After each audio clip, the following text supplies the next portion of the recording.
They damn, it's 1 o'clock in the morning. I'm trying to go back to sleep, but I had an epiphany about Shrek. Okay, so Shrek is Jewish mythology. They teach that to their kids. So I'm imagining in my head, like not a dream. I'm trying to go back to sleep. Imagine. So rather than count sheep, I think of fucking arguing Jews. And in my arguing Jews, I'm like, okay, so you talk to some Jew guy, what is he gonna do? The Jew guy is always gonna be like, ask a Jew about anti-Semitism. I want to get into the site. What do they say about anti-Semitism? Nobody does this. Okay. So what are you saying anti-Semitism is? You're saying it's an irrational fear of the Jew, or you're saying it's a manifestation of a type of jealousy for the status of chosenness? And then you let the Jew get into it, and the Jew is going to be like, well, it's because they can't say that's about chosenness, because then they're trying to diagnose an inferiority complex on every freaking on a mass population of the species, not just a culture, okay, on the entire species. So they know that, because you have to understand there's two ways to think in nature.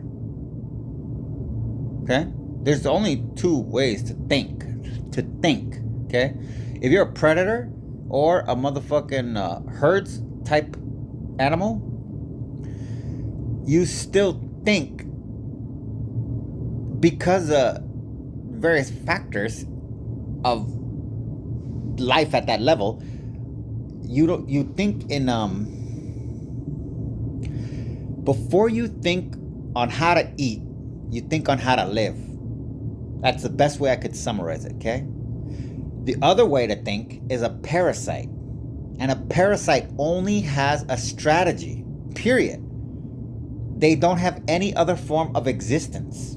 When you understand that the Jew psychology is a parasite, you understand how it functions in human society as a parasite with a strategy. So if you ask a Jew to explain what is anti-Semitism, and they start to get into this whole pity pile thing about, well, it's just about the Jews who have been historically the most oppressed, because they're always going to go to the extremists. It's not like Indians were the most oppressed, or either side of the Indians, because over 34 million Indians were killed in just one itty bitty famine created by the British. Okay, the British never killed fucking 30 million Jews or millions of Jews.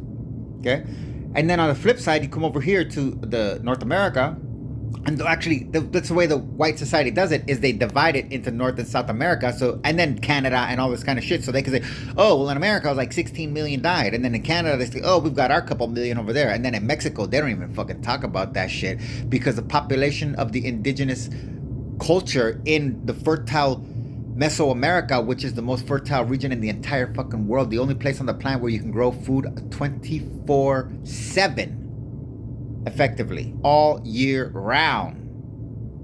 And that's why you see these jungle villages popping up with the potential of millions of inhabitants, that dwarf the highest level of Western civilization populations, that were disease-ridden fucking cesspool ghettos of poverty and fucking disease,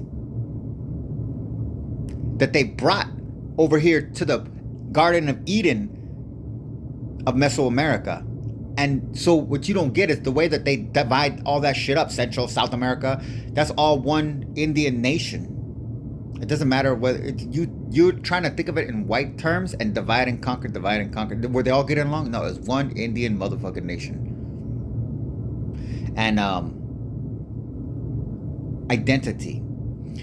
And chopping that up in white things so that you could say, oh, 16 million here, forget the fucking Mexico, forget El Salvador, because we broke up. Mexico used to be, just in the 50s, Mexico was all of Central America. And then white America realized, oh, well, if we leave it like that, they're going to be able to say in Mexico, okay, again, 16 million in America, Indians. In Mexico, it's more like, no bullshit, it's like 150 to 250 million fucking people wiped the fuck out. Okay, that's just Central America, that's not South America. So you deal with the Jew, you ask them what anti-Semitism is. They got to make all that. They got to minimize all that by degrading the value of the human life using terms of religious and pagan and primitive and civilized. Okay, and what they're doing in the strategy is they're doing you a favor by clarifying the mistake that you're making by equating Jews to primitives. So this is where my imagination, I'm like, oh, so what are you guys saying? You're Shrek? And then the Jewish part, because I do that as a bait because I know that that's their story. And it's meant to be an insult to bait because I understand it's a parasite and I'm baiting the strategy. It wants to be the victim. Oh, so what do you Shrek? Well, it's funny you should say that because Shrek is actually a story that Jewish people came up with because of this experience. Oh, okay, so just clarify here. So you teach your children that they are ogres living amongst angry mobs with torches. Well, it's part of the Jewish experience. Yes, but you were taught your entire life that that's true. So you believe right now that you are a Shrek, an ogre. You believe you are an ogre hiding in the form of a human in order to prevent us from treating you like an ogre or aka a Jew.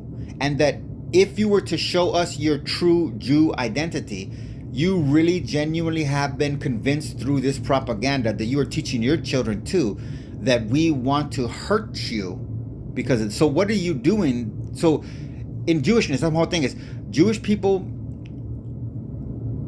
what are you doing that you think makes us hate you so much?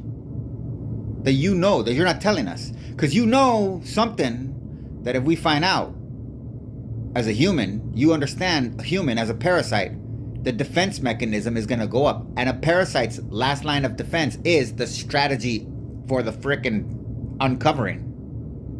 Which doesn't really happen because that's how parasites thrive. They don't get caught. They live by strategy. They thrive. They exist by strategy. Are they undefeatable? No. We can defeat them. Does that make us a parasite? The human mind is a freaking object of fantastic imagination.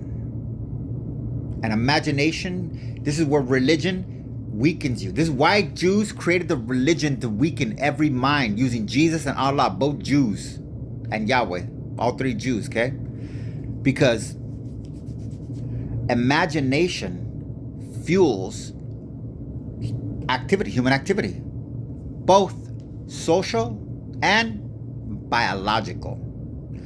It's not a cure-all, but the catch is having a conscious, focused effort to address some type of dis-ease, whether to not to cure, minimize, compensate, cope with, okay?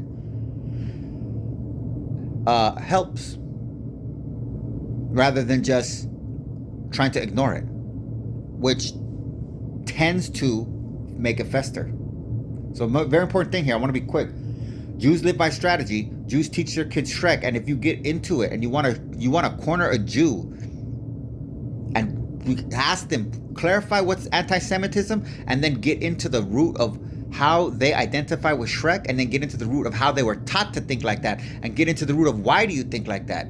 What is it that you do that you think is so disgusting? And they will say, what do they say? Well, we worship God. Well, how do you worship God? Because you're saying it. That's a strategy. That's a deflection. What do you? Oh, you're doing so you are doing something. Oh, you're worshiping God. That's what you call it. Okay, well, describe what worshiping God is. Oh, well, you see our things. Well, no, you said we want to kill you because you worship God. You're basing that on your analysis of us. Now, obviously, you came here so you don't think we're wantonly violent and bloodthirsty and sadistic. You think there's triggers, and you think that you are able to navigate those triggers and control us despite our natures.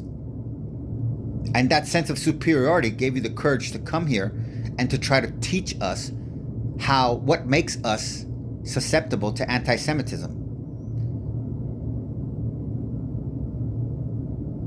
I think that's it.